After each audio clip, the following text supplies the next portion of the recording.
If the world were to end tomorrow, what would you do? What would your daily life look like? And what would you be living for? Girls Last Tour asks these questions and more, while also providing their own plausible answers. It is a verifiable gem of the fall 2017 season, not to be confused with the literal gems. And I can't think of a better show to talk about around Thanksgiving. Because, at its heart, Girls Last Tour is about cherishing the little things in life. It delivers this theme amidst an alluring atmosphere, adorable character acting, and a sea of poignant moments of mindfulness.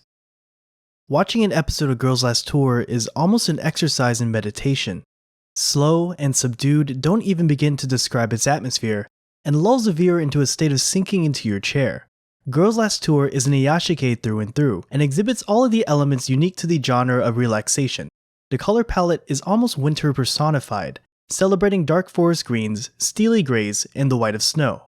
There's also a certain charm to the central conceit of the show, the journey of two traveling characters without a clear destination in sight. It brings to mind the timeless quote from J.R.R. Tolkien, "Not all who wander are lost," though Chito and Yuri do actually get lost from time to time. But what stands out about Girls Last Tour's atmosphere is the curious sense of unease. An undercurrent of mystery permeates throughout the series, and the more these characters explore this dystopian environment they find themselves in, the more invested I am in the questions that come forth. Chi-chan and Yu almost feel like they're traveling within an alien world, and ask their own questions that elucidate a curious lack of understanding.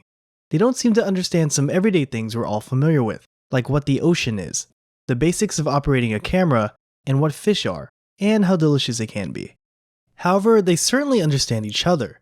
There's a moment within the first episode that screams of sinister intent, and was probably one of the most unsettling and uncomfortable scenes I've ever had the pleasure of watching. But as time goes on, we begin to understand that this is just a dynamic of Chito and Yuri's relationship.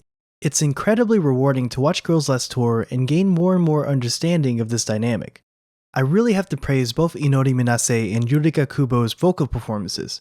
Not only are they stand out and elevate the show, they do a stellar job of conveying our protagonist's history. On the surface, we get the feeling that Chito is a little fed up of Yu's antics, but we come to understand that their trust in one another is rock solid. Lastly, despite being relaxing and inserting copious amounts of adorableness, I swear I don't know who stumbled across potato heads as being cute as hell, but thank you. Girls Last Tour also manages to be extremely thought-provoking.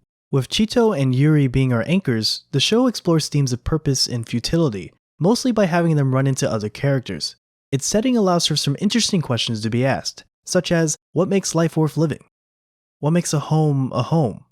And is the effort exerted in doing something gratifying in and of itself, regardless of the result? I encourage you to watch Girls Last Tour simply to see what answers it provides to these questions, and more. Ultimately, Girls Last Tour makes me think about what I value. In a holiday season that's become marked by more and more materialism, the show tries to focus on what its audience takes for granted. While I'm looking forward to stuffing my face by the time this video comes out, Chito and Yuri are content and thankful to chow down on some freshly steamed potatoes, or to have the pleasure of cooking their own rations. While I can't live without hand sanitizer, they're thankful to finally have a hot bath after days of traveling.